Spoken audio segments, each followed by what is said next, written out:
ጥምቀትን በተመለከተ ክፍል 37ን እንቀጥላለን። ካልተሳሳትኩኝ ክፍል 37 ላይ የምንሆን ይመስለኛል።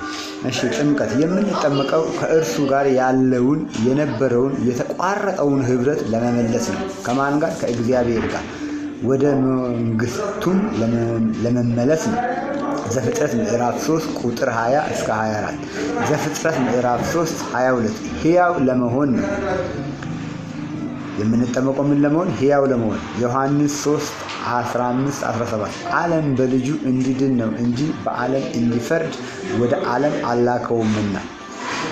ማርቆስ 16 16 ከእግዚአብሔር ጋር ለዘላለም በመንግስቱ ለመኖር በጥምቀት አምኖ ሰው መዳን አለበት። ሉቃስ 24 46 49 ሰው ሲያምን ንስሐ ይገባል፣ ቀጥሎም ይጠመቃል፣ ቀጥሎም የኃጢአት ስርየትን ይደረግለታል። ሐዋርያት ሥራ ምዕራፍ 2 38 41 እያንዳንዳችሁ በጌታ በኢየሱስ ስም ተጠመቁ ነው ያላቸው። ያመኑትም ተጠመቁ፣ 3000 ያህል ነፍሳት ነበሩ ይላል። ተሳስተዋልን እንዴ? የተጠመቁት ተሳስተው ነው ወይ የተጠመቁት ለማለት ነው።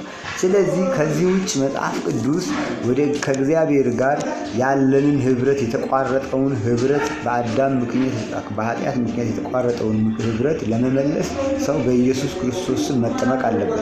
ቀጥሎ ክርስቶስን መልበስ አለበት። ቀጥሎ መንግስተ ሰማይ መግባት አለበት። ዝም ብለህ ጌታን አምኛለሁ ጌታ ጌታ ብትል ጌታ ያለውን ያዘዘውን ካላደረግ መንግስተ ሰማይ የምትገባበት መንገድና የተቋረጠውን ያንን በአዳም ምክንያት የተቋረጠውን መስመር ከእግዚአብሔር ጋር ህብረት የማድረግ መንገድ የለም ማለት ነው። ዝም ብለህ ሐሰተኛውን ክርስቶስ ብቻ ነው ጌታ ጌታ እያልክ ያለው እንጂ በኢየሱስም ካልተጠመቅ መንግስተ ሰማይ አትገባም። ቻው።